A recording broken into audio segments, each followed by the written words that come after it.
እሺ ሌላ ጥያቄ ያኔ ስለራሴ ነው ይሄ። እኔ አሁን እዚህ አረብ ሀገር ነው ያለሁት ማለት ነው። ያኔ 2 ዓመቴ ነው እና የ2 ዓመት ባለቤት አለኝ። ከዛ ያኔ ለሱ የራኩለት ገንዘብ እዛ ያለው ስለጠፋ አሁን እኔ ታመም እየታከምኩኝ በነበረበት ሰዓት ላይ የታከምኩበትን ብር እሱ እዛ ቁጭ ብሎ ሂሳብ እየሰራ ነው ማለት ነው። ያኔ ያንን ሂሳብ የታረክሽ ሲለኝ እኔ ደግሞ እዚህ በጣም ታመሜ ስለነበረ ሂሳቡን እንትን ማለት አልቻልኩኝም።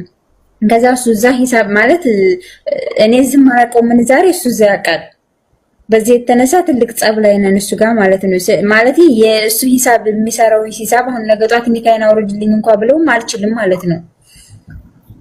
ለምን ደማች ጥያቄሽ አሁን ምንድነው? የነገውን ጥረት እንዲሁ ቢሆን ሊሆን ይችላል ሳይሆን አሁን መፈልገሽ ነው መጠየቅ ፈልግሽ። ያኔ እሱ በጣም ማለት ተጣልተን ጭቅጭቅ ላይ ነን። እኔ ፍታኝ ስለው ብዙ ብር ሊጠይቀኝ ነው። እኔን ደግሞ አብረን እንኑር እንዳልል ደግሞ የታከምኩበትን ሂሳብ እየጠየቀኝ ነው። ጥያቄሽ ምንድነው? ድገሚው። እኔ ለራሱ መልሶ ግራ አጋባኝ። ያኔ አሁን እኔ ፍች ብጠይቅ ማለት ነው ብር ሊጠይቀኝ ነው እሱ። ለምን ይጠይቅሽ? አይልህ እዚህ ጋር ማለት ነው። ያኔ አብረን እንኑር እንዳልል እኔ ብር እዚህ ጋር አጥፍቻለሁ። በጣም ሕክምና ላይ ነበርኩኝ። እሱ ደግሞ ሂሳብ እየሰራብኝ ነው። ያ ብር ይገባኛል የት ገባ እያለኝ ነው። የምን ሂሳብ ነው የሚሰራው? አንቺ ውጭ የምትሰራውን ሳውዲ የምትሰራው ነው? አዎ እኔ እዚህ ነው የምሰራው። ክርክር እያሰበ ነው አይደለ? ደሞዝሽን ያውቀዋል? ደሞዜን አዎ ያውቀዋል። ያኔ እህቴ ናት ያመጣችኝና ያውቀዋል ደሞዜን። ላ ሐውለ ወላ ቁወተ ኢላ ቢላህ። አረ ነውር ነው የኢትዮጵያ ወንዶች ተው፣ ወላሂ ላዝም ማለት እሱ ማለት በጣም ከባድ ነው። ግን በሸሪዓው እንዳያስጠይቀኝ ነው እንጂ እኔ በጣም ነው የሚከብደው ወላሂ። ዳምጭ ሸጊታ እንደ እድል ስጪ ላውራሽ። ትንሽ ወንዶችን ልሄድባቸው። እሺ ሂሳብ ማሰብ አስባችሁታል? በወርድ ነው የምትሰራው ብሎ ያንን ያስብና ይሄ ይደርሰኛል ብሎ ሴት ልጅን አምጪ ማለት በየት ሀገር ነው ይሄ ያለው? በበረሃ ላይ የሰው ፊት እየፈጃት ሰርታ ሴት ልጅ ሽንት ቤት አጥባ ወዝ እንትን እያሉ እያዘገዩ የሰጧት ያችን ጠብቃ ቤተሰብ አላት፣ እናት አላት፣ ወንድም አላት፣ እህቶች አሏት፣ ወንድሞች አሏት፣ አባት አላት። ያንን ያስብና አምጪ ላኪ ይሄን ያክል ሰርተሻል 5 ሳንቲም እንዳትሰጧቸው። ወላሂ መስጠት ግዴታ የለባቸውም። 5 ሳንቲም እንዳትሰጧቸው። ባል ሰርቶ ሚስቱን ሊያስተዳድር ሚስት የፈለገ ሚሊዮነር ብትሆን ለቤት 5 ሳንቲም እንድታወጣ አልደነገገባትም ኢስላም። የማስተዳደር ግዴታ ያለበት ባል ነው። የፈለገ ሀብታም ብትሆን እሷ ላይ 5 ሳንቲም የለባትም። አላህ ሱብሓነሁ ወተዓላ በቁርአን ላይ الرجال قوامون على النساء ብሏል። ባሎች የሚስቶቻቸው አስተዳዳሪዎች ናቸው ብሏል። የማስተዳደር ኃላፊነት ያለው ባል ላይ ነው። ገንዘብ የሚሰጠው ባል ነው። ወቢማ አንፈቁ ሚን አምዋሊሂም ማለት ነው። በሚያደርጉትም የገንዘብ ወጭ ባል ነው የሚመለከተው ይሄ ብሏል። ነቢያችን ሰለላሁ ዐለይሂ ወሰለም ጋር የሆነ ሰው መጣና ጠየቃቸው። ጃአ ረጁሉን ኢለ ነቢይ ሰለላሁ ዐለይሂ ወሰለም ቃለ ያ ረሱለላህ هل لزوجاتنا علينا حقا فقال له النبي صلى الله عليه وسلم نعم أن تطعمها إذا طعمت وتكسوها إذا اكتسيت ولا تضرب الوجه ولا تقبه وألا تهجرها إلا في البيت. ወደ ነቢያችን ሰለላሁ ዐለይሂ ወሰለም ጋር መጣና አንድ ሰው ጠየቃቸው። አንቱ የአላህ መልእክተኛ ሆይ ለመሆኑ ሚስቶቻችን በእኛ ላይ ሐቅ አላቸው አለ። ነዓም ማለት አዎ ሐቅ አለብህ አሉት። ለምሳሌ ምን أن تطعمها إذا طعمت تكسوها إذا اكتسيت አሉት። ስትበላ ልታበላት፣ ስትጠጣ ልታጠጣት፣ ስትለብስ ልታለብሳት አሉት። አያችሁ አጠቃላይ ሙሉ አስቤዛ የሚመለከተው ባልን ነው። ኒካህ ካሰረባት ጊዜ አንስቶ አብረው እስከኖሩባት ዘመን ድረስ እስከሚፋቱ ድረስም ሆነ ወይ እስከምትሞቱም ድረስ ሆነ አብረው በኒካህ እያሉ የማስተዳደር ኃላፊነትና ያለው ባል ላይ ነው። እሱ ነው ሰርቶ ሊያስተዳድር ይገባው። 5 ሳንቲም ልትሰጠው አይገባም። በፍጹም ነውር ነው። ከሚስትህ ገንዘብ ቁጭ ብላ አትቀበል። ወላሂ በጣም ያስጠላል። ወንድነትህ ምን ላይ ነው? ሰርታ ካላስተዳደርክ ሚስትህን በጾታ አይደለም ወንድነት። ሴቶች አንዳንዴ ወንድ የተባሉበት ቦታ አለ በቁርአን ላይ ሪጃሉ ላ ቱልሂሂም ቲጃረቱ ወላ በይዑን አን ዚክሪ። እዚህ የጾታ ወንድነት አይደለም ሪጃል የሚለው ቦታ ላይ ይወጣቻል። የአምላክን ሕግና ስርዓት የሚጠብቅ ወንድ ተብሏል። በቃ በጾታ አይደለም ወንድነት። ስንት ጀግና ሴቶች አሉ የራሳቸውንም የቤተሰብን ኃላፊነት ተሸክመው በጫንቃቸው ላይ ወንድ የሆኑ ወንድሞቿንና አባቷን ምናምን እያስተዳደረች ያለች። እንደ አጠቃላይ በ5 ሳንቲም አትሰጡም። እሺ 5 ሳንቲም አትሰጡም። አሳማኝ የሆነ ችግር ካለበት ባል ፍች የሚያስጠይቅ ምክንያት ከተገኘበት ሚስት መክራ አስመክራው እምቢ ካለ ፍች ትጠይቀዋለች። ከፈታ ትሰየው፣ አልፈታም ካለ ሸሪዓ ፍርድ ቤት ይዛ ታስፈታለች። የዛኔ ካልፈታ ስፈታሽ ብር ፈልጋለሁ ምናምን 5 ሳንቲም አትሰጠው። ይቅርታ 5 ሳንቲም በጣም በዛ። 5 ሳንቲም ፍርካሽ ሙጣን መሰልኩኝ በአላህ ራሴን ሳየው። ለማንኛውም 5 ሳንቲም እንትን አትሰጪውም። እሺ እህት አታልቅሽ። እሺ ወንድሜ ጀዛከላህ ኸይር ኢንሻአላህ። እሺ ሰላም አለይኩም። አለይኩም ሰላም። ሰላም አለይኩም። ይቅርታ አንድ ጥያቄ ነበረኝ። ጓደኛዬ ከዚህ በፊት ኒካሽ ትክክል አይደለም ተብላ እንደ አዲስ ተብላ ነበር። ለቤተሰቧ አዲስ የተባለችበት ወይንም ኒካሽ ትክክል አይደለም ከጅምሩም ትክክል አልነበረም ተብላ ነበረ። ያንን ሳትናገር ኒካይን ማሳደስ ያለብኝ መጀመሪያ በአንድ ፈቶኛል፣ ኦሬዲ ኒካይ ወርዷል፣ አሁን ግን እንደ አዲስ እሰሩልኝ ብላ ነበረ ለቤተሰቦቿ የተናገረችው። ልጁም እንደዛ ብሎ ሌላ ሰው ወክሎ ወንድሞቹን ወክሎ ሄዶ ኒካ አሰሩት። ይሄ ኒካ ስህተት አለው?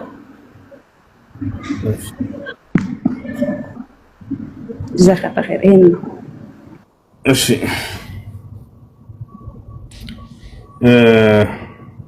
ለማንኛውም ጥያቄሽ ልጅቷ አለች በየት እሳት እንጣና ትጠይቅ። ልጅ ያለችው ኢትዮጵያ ነው። አላገኛትም። አንድ ገም የተባለች ለምንድን ነው? መጀመሪያ አጉል ቦታ ላይ ወጣው ነበር መሰለኝ፣ ጠልፎ ነበር የወሰዳት። ከዛ በኋላ አይ በጠለፋ ከሆነ እንደዚህ አብሮሽ ተኝቷል ምናምን በምትባልበት ሰዓት አው ብላለች። እሺ ልካን ድገሚ ተባለች አይደለ? አሁን ድገሚ ስትባል ለቤተሰቧ ይሄን ግልጽ አርጋ መናገር ፈርታ ኒካውን እንደ አዲሱልኝ ኒካይ ትክክል አይደለም አለች። በቃ ምንድነው ይቻላል? አሁን የሰራችውን መናገር አይጠበቅባትም። እሺ ኒካውን ይቆስላት። ኒካውን አሰሩና ከዛ በኋላ ያሰሩት ግን ሁለት ነው የቀራችሁ ነው የተባለው። ልጁ መጀመሪያ በአንድ ፈትቻታለሁ በቃ ሄዳችሁ ዝም ብላችሁ እንታሰሩልኝ። እውነት ነው። አዎ ሁለት ነው የቀራችሁ። ኦኬ እሺ ጀዛከላህ። ሰላም አለይኩም። አለይኩም ሰላም።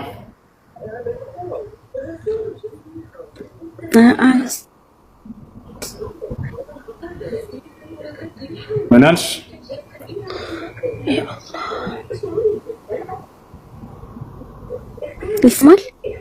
ይሰማል።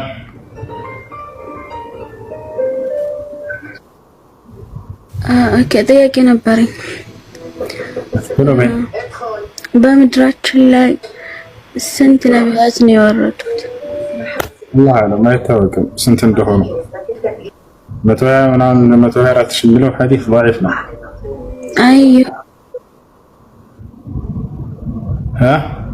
አይ የሆነ ሰው እኮ 1000 ምናምን አለ።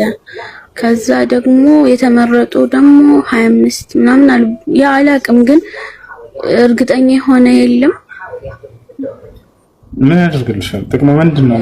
ጥቅሙ ችግር የለም። ለማንኛውም እሺ በሐዲስ ላይ በቁርአንና በሐዲስ ላይ 25 ተጠቅሰዋል። ያልተጠቀሱ በርካቶች አሉ ብሎ ነው አላህ የተናገረው። አላህ በዚህ ጉዳይ ምን አለ? ወረሱላን ቀድ ቀሰስናሁም ዐለይከ ሚን ቀብል ወረሱላን ለም ነቅሱስሁም ዐለይከ ይላል። ከነቢያቶች የተረኩልህ አሉ ያልተረኩልህም ብዙዎች አሉ ብሎ ተናግሯል። ወለቀድ አርሰልና ሩሱለን ሚን ቀብሊከ ሚንሁም መን ቀሰስና ዐለይከ ወሚንሁም መን ለም ነቅሱስ ዐለይከ። ሙሐመድ ሆይ ከአንተ በፊት መልእክተኞችን ልኬያለሁኝ ከእነርሱ በአንተ ላይ የተረኩልህ አሉ ያልተረኩልህም አሉ ብሎ ተናግሯል። ቁጥራቸው ይሄን ያክል ነው የሚለው ቁጥሩ ለምን እንዳስፈለገ አላውቅም። አላህ በርካታ ባለ ታሪኮችን በቁርአን ላይ ጠቅሷቸው ቁጥራቸውን ግን አልገለጻቸውም። ስማቸው ራሱ ያልተገለጸው ነፋሉ። አስሐቡል ከህፍ ስንት ናቸው? ዋሻዎች ሰዎች አይታወቁም፣ ግን የሚገርም ተአምራዊ የሆነ ታሪክ አላቸው። ሌላም ልክ እንዲሁ የነብያት ታሪክ ይገለጻል። ነገር ግን ስማቸው ያልተጠቀሱ ነፋሉ። ከስሙ ሳይሆን እኛ ከቁጥራቸው ሳይሆን ከስራቸው ይሽ ምን አይነት መንገድ ላይ ነበር? እሺ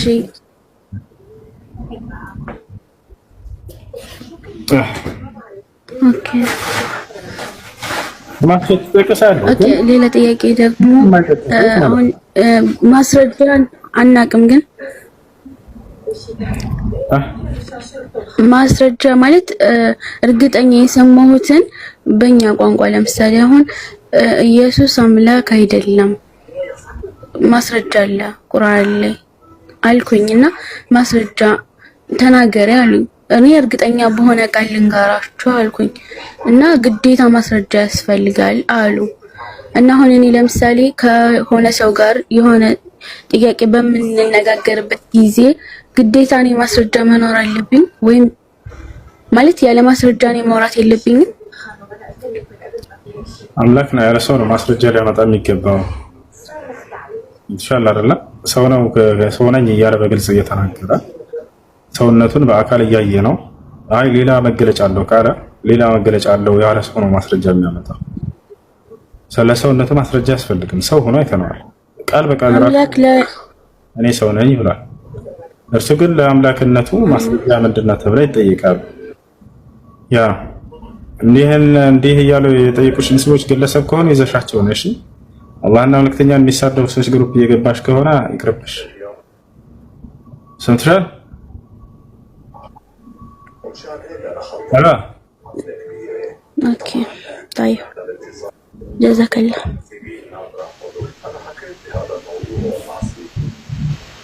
اشتياق على فليلاش النورت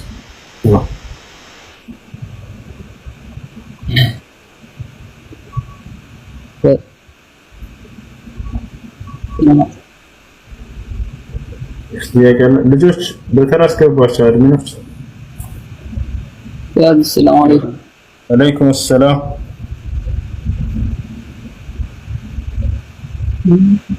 ጥያቄ ነው ከሻ ጥያቄ አለ?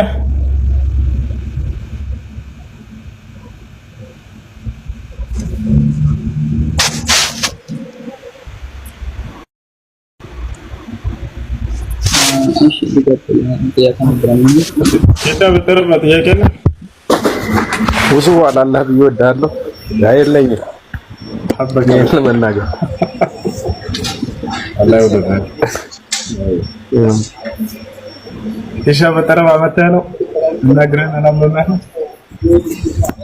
ውዴታዬን ለመግለጽ ነው። እንዴ አይ አላህ ይወደድህ። ሽክራን እኔም ለማለት ነው። አይ ጥያቄ ለበተሽ አንድ ጊዜ እንትን የሆነ ላይቭ እየተከታተልኩ ነበርና ድምፅህን ከፍ አድርገው ተደብቋል ድምፅ። አንድ ጊዜ እንትን ላይቭ እየተከታተልኩ ነበርና የክርስቲያኖች እፎይ ማለት ነው እና እዛ ላይ በርግጥ ብዙ የሚያናድድ ነገሮች ነበሩ። ብቻ ብዙ ጥያቄዎች ተደብቋል። እንትን በል እሺ፣ ቀረብ በለውና ስልኩን አውራ። ጥያቄ ምንድን ነው? እሺ አንድ ሙስሊም የሆነ ጥያቄ ወደ ጥያቄው ግባ። ዝም ብለህ እኮ እሱ የጠየቀው ጥያቄ መጽሐፍ ቅዱስ ብዙ አላውቅም እኔ እና እሱ ኢየሱስ ወደ አባቴና ወደ አባታችሁ ወደ አምላኬና ወደ አምላካችሁ ምናምን የሚል ቦታ አቀረበና ኢየሱስ እንደዛ ብሏል ምናምን ብሎ ጠየቀው፣ ያ ሙስሊም የሆነ ልጅ ማለት ነው። እዛ እሱ አንተ እንደዚህ በማለትህ ከእስልምና ወጥተሃል፣ ምክንያቱም በእስልምና አላህ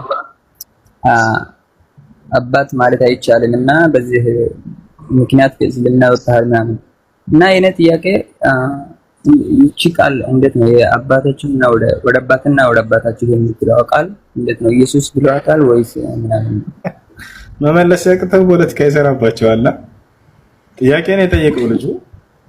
ምን አለው? ወደ አባት ወደ አምላክ ወደ አምላካችሁ ይላል። አምላክ አለ ብሎ ይጠይቀዋል። ተመልከቱ። ያንተ ውት ያደርግና ወደ አባት ብለህና ከእስልምና ወጣ። ምን አገናኝ? እኔ አምላክ አላህ ሱብሓነሁ እንዝል ተሕት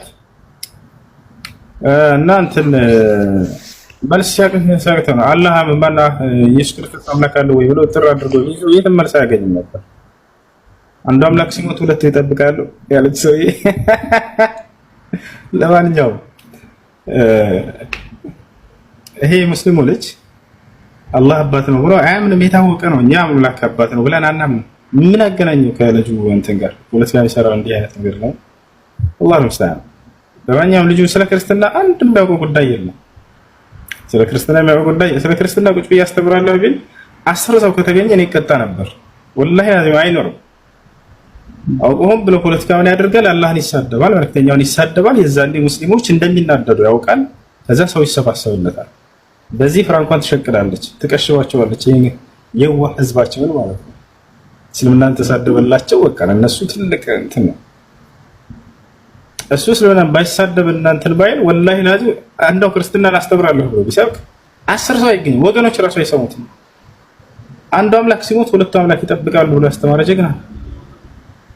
ለማንኛውም ይሄ ሰውዬ እንዲፈምስ ያደረጉት የኛው ጅሎች ናቸው። እየገቡ ገስት እየገቡ በዛ ነው የፈመሰችው። አውቃለሁ እኔ እዚህ ሲመጣ ቪዲዮ እየሰራ እንደዛ 100 ሰው ራሱ ያለት ነበር። መንገዱን አግኝቶታል። አሁን እነዚህን ጅሎች ያስገባል። አፈመሳችሁት እናንተ ራሳችሁ። የዛሬ ዓመት ነው ከኔ ጋር ተገናኝቶ ባንድ በውስጥ እንደዚህ ተገናኝተን ተንጫጭቶ ነው የወጣው። ማስረጃ ወጣ ብዬ በቃ እኔ ራሱን ተሳርቦ ነው የወጣው። ወላሂ ላዚ አንድ ማስረጃ ነው ተሳክቶት ማለት ነው። ምንም ማድረግ አይቻልም። እናንተ ባትኖሩ ኑሮ ማንም ይሰማ የለም ነበር። ማሻአላህ እናንተ ይሳደብላችኋል ተንኮሩ። የዛኔ ስትናደዱ ጊዜ ሄዳችሁ ትገባላችሁ። ለማንኛውም እኛ አላህ አምላክ ነው አላህ አባት ነው ብለን አናምንም። አባት ነው ያለ ሰው ይከፍራል ወይ? አዎ ይከፍራል። ምንም ጥርጥር የለም።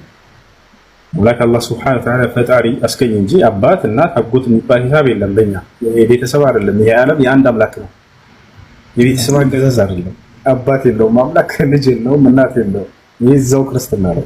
በክርስትና አምላክ አባት አለው፣ ልጅ አለው፣ እናት አለው። አባት ማን ነው ከተባለ አብ ነው። ልጅ ማን ነው? ወልድ ነው። እናት ማነች? የአምላክ እናት ማርያም ነች።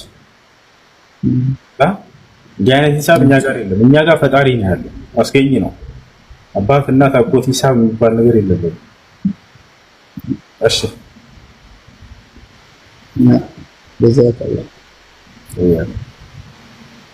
ሰላም አለይኩም። ወአለይኩም ሰላም ወራህመቱላህ። እኔ ጥያቄ ጓደኛዬ ነበረችና ባላግብታ መጀመሪያ ባላግብታ ፈታለች መጀመሪያ።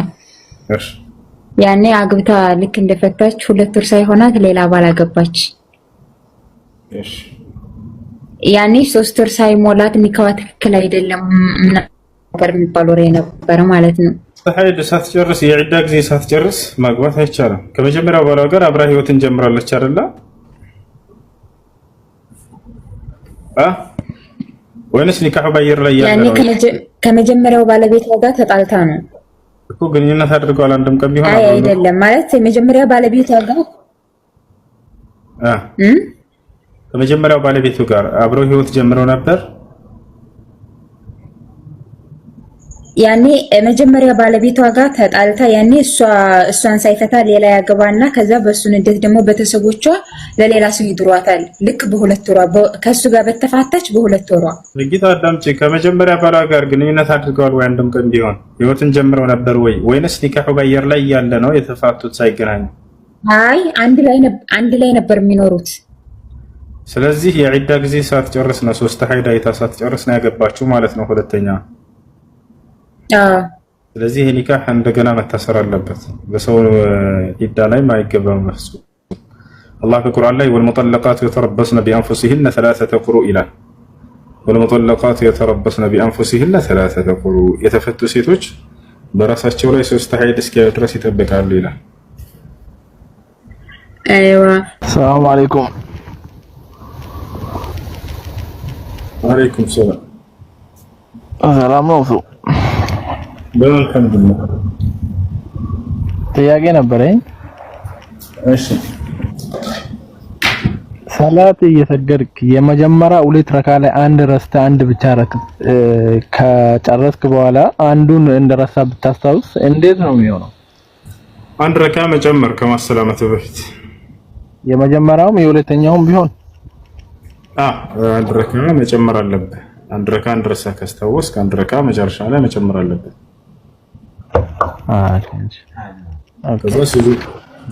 ሌላው ሁለተኛ ጥያቄ ደግሞ ስጁድ ሰው እንዳትረሳሽ ከማሰላመቱ በፊት። ኦኬ ሁለተኛ ጥያቄ ደግሞ ብር እዚህ እየተቀበሉ ከኢትዮጵያ ማስተላለፍ እንዴት ነው የሚታየው በእስልምና? ሐዋላ ለማለት ፈልጋ ነው። ሐዋላ መስፈርቶች አሉት። እነዚህ መስፈርቶች ከተጠበቁ ችግር የለውም። አንደኛ አተቃውት መቀባበል ይላል። ማለት አንተ ገንዘቡን ሪያልን ስትቀበል ጊዜ የኢትዮጵያን ብር እዛ መድረስ ያለበት ቦታ ወዲያው ማድረስ አለብህ፣ ሳትለያዩ ከባለ ገንዘብ ጋር። አሁን ብዙ ጊዜ በአካውንት ነው የሚላከው። አካውንት እኔ ጋር ልኮ ትንሽ ቆይቶ 2 ቀናት አድሬ ምናምን ነው ብር ከዛ ማስተላለፈው። እንደዛ መሆን የለበትም። ቀላል ነው ይሄ ነገር። አካውንታችሁን የዛ የሚልክላችሁን ሰው ታዘጋጁታላችሁ ከሰውየው ከዚህ ድርሃሙን ወይ ሪያሉን ከመቀበላችሁ በፊት። ልክ ስትቀበለው ጊዜ ከሰውየው ሪያሉን 1000 ሪያል ወይንም 1000 ድርሃም ስትቀበለው ለምሳሌ ሳትለያዩ እዛው አስገብተህ አረጋግጥለት። አካውንት ተስተይተዋለህ ኢትዮጵያ የሚላክለትን ትቀበለዋለህ። ቀላል ነው ወዲያው። አይ ማደር ስለሚከሰት ነው። ይሄን እንደሱ ማድረግ ነው ያለባችሁ። እንደሱ ማድረግ ነው። ማንም ሳይጭበረበር ነገ ልክልሃለሁ እያለ ገንዘብ አይጠራቀምባችሁም። ከዚያ የሰው ገንዘብ አትጭበረበሩም። ይሄ ነው መሆን ያለበት። ተቃቡድ የሚባል መስፈርት አለ። እሱ መስፈርት መጠበቅ አለበት። እሺ አመሰግናለሁ።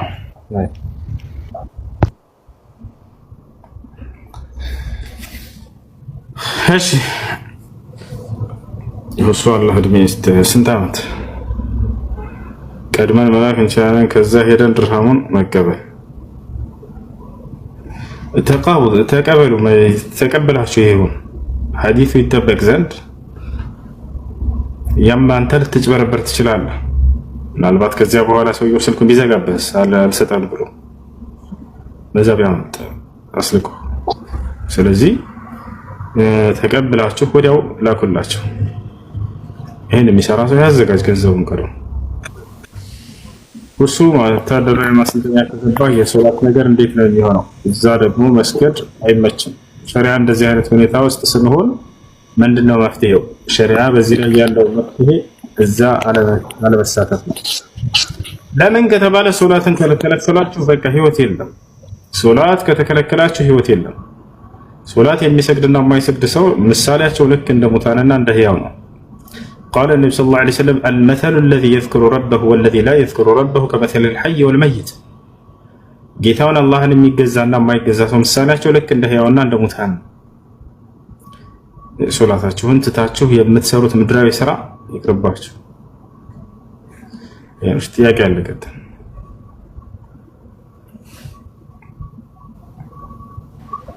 ሰላም አለይኩም ሁሱ። አለይኩም ሰላም።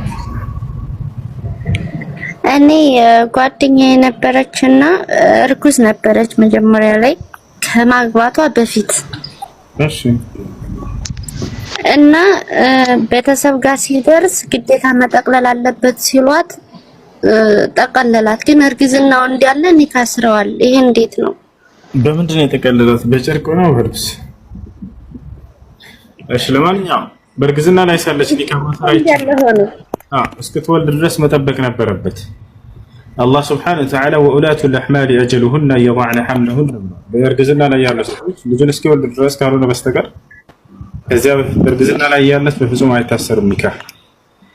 ከወለደች በኋላ እሺ አሁን ማድረግ ነው የምትችለው? ኒካህን ማደስ አለባቸው። እሺ ተለያይተው 3 ወር ጠብቃ ነው እንደ አዲስ አዲ ቢያንስ አንድ ሀይድ እስክታይ ይጠብቁና ከዛ ይከሰ አይዋ እሺ ወለድ ተቀላቀለብኝ ምን ላድርገው? ለዳዎች ሰላም አለይኩም። አለይኩም ሰላም።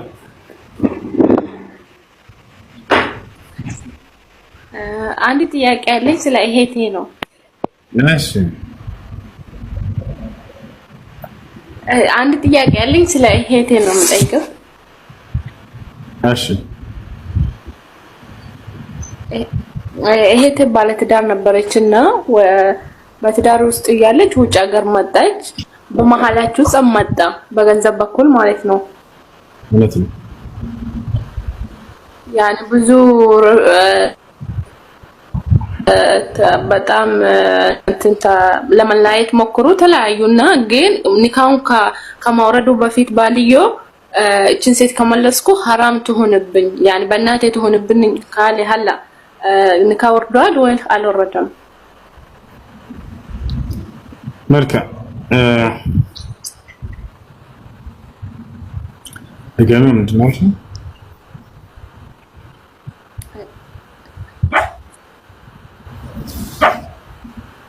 ድጋሚ ቴዎድሮስ ጥያቄውን ድጋሚ።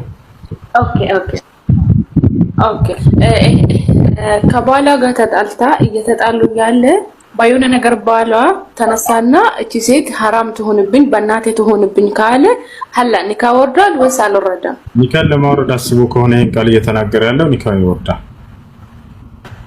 አዎ ለማአስቦ ነው። እዚያ ከሆነ ኒካ ወርዷል ማለት ነው። ኦኬ ማራታኒ ያኒ ኒካ መውረድ አለበት ብሎ ሶስት ያላለም ሁለቴ ነው አለ። ወርዷል እንደዚህ? አንድ ኒካ ነው የሚወርደው ግን። ኦኬ ሹክራን። በአንድ ቃል ከሆነ ይሄን ሰው የተናገረው አንዴ ከሆነ ይሄን ቃል የተናገረው እንዳልሽው አንድ ኒካ ነው የሚወርደው። እሺ በአንድ ቃል ነው ፈትቼሻለሁ ብሎ ነው ሁለቴ ብቻ ተናገረው ነው ወጣ። ፈትቼሻለሁ ነው ያለው። ፈትቼሻለሁ ሁለቴ ፈትቼሻለሁ። ቅድም ምንድን ነው ያልሽው? ሐራም ተሆነብኝ ነው ያለው ምናምን አላልሽም? ይሄ ከመፍታቱ በፊት ነው። ከዛ ላዝም ማውረድ አለባት ተብሎ ወንድሞቹ ተናገረ አሉ ይሄን ቃል ማለት ነው። ከዛ በፊት ግን ሐላል የሆነች ሚስቱ ሆና ሳይፈታት በፊት እቺ ሴት በእናቴ ትሆንብኝ ሐራም ትሆንብኝ በእናቴ አለ። ያኔ እናቱ መልሶ ያገባ ሰው ሆናለሁ እሷን ከመለስኩ አለ። ሀላ ያኔ ኒካ ወርዷል ወይስ ላዝም እሱ አሁን ሶስቴ ማለት አለበት ኒካ መፍታት ካለበት? እንዴት ምን ያወራሽ? ያለውን ንግግር በትክክል ተናገር። ያንቺ ጉዳይ ነው ይሄ ወይንስ አይደለም? እሺ ነው ወንድም ይሄ ጤናትና እኮ ጉዳይ የኒካ ጉዳይ ስለሆነ ቀላል ራስዎት ለዛ ነው ምንም እንዳልመለስኩልሽ አስቢው። እሺ ጋር የሚጋጭ ነገር ነው ተናገረው። ተሳስበው አይደለም የኒካ ጉዳይ ከሆነ ራሳቸው ማለት አለባቸው። እሺ ሰላም አለይኩም ወራህመቱላሂ ወበረካቱ። ወአለይኩም ሰላም ወራህመቱላሂ ወበረካቱ። እኔ ሁለት ጥያቄ አለኝ። የመጀመሪያው ጥያቄ እኔ ስደት ላይ ነው ያለሁት እና ባለቤቴ ሳያውቅ ለቤተሰቦቼ ብር እሰጣለሁ፣ ግን እሱ አይቆጣጠረኝም። የት አለሽ ምናምን አይልም፣ ግን አልነግረውም። ሐራም ይሆንብኝ? ምን አልሽኝ? እኔ ስደት ሀገር ነው ያለሁት እና ባለቤቴን ሳልነግር ለቤተሰቦቼ ብር እልካለሁ። እሺ እሱ በእርግጥ አይቆጣጠረኝም። የት አለ የት ምናምን አይለኝም። የራስሽ ገንዘብ እስከሆነ ድረስ ለቤተሰቦችሽ ለመላክ ባለቤትሽን ማስፈቀድ አይጠበቅብሽ። የእሱ ገንዘብ ከሆነ ነው የምታስፈቅድ። እሺ ሌላኛው ጥያቄ ጓደኛዬ ነውና ሁለት ልጆች የመጀመሪያ ልጇን የወለደችው በራሲ ነበርና የዛን ሰዓት ቁስሉ እንደዳነች አካባቢ አንድ ጊዜ ስትጾም አመማት። ቁስሉ ጋር መጾም አልቻለችም። ከዛ ተወችውና በዛው ረስቸው ሌላኛይቱንም ሳትጾም ደግሞ ማለት ነው ወለደች። ያንን ጾም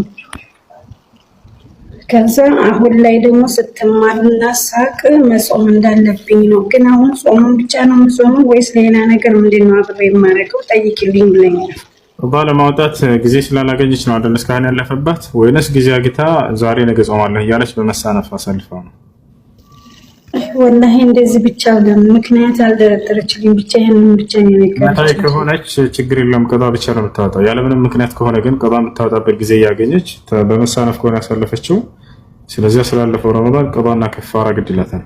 ቀዷው ከፋራው ምን እንደሆነ ጠይቂ ብለኛለች። ከፋራው አንዳንድ ቀን ማብላት፣ ለእያንዳንዱ ቀን አንዳንድ ምስኪን ማብላት ከቻለች ለእያንዳንዱ ቀን አንዳንድ ኪሎ ከግማሽ ሩዝ እየገዛች መስጠት፣ ወይንም ጤፍ ወይ በአንድ ጊዜ መክፈል ትችላለች። የወሩን 45 ኪሎ ሩዝ ገዝታ ለድሃ መስጠት ትችላለች። 45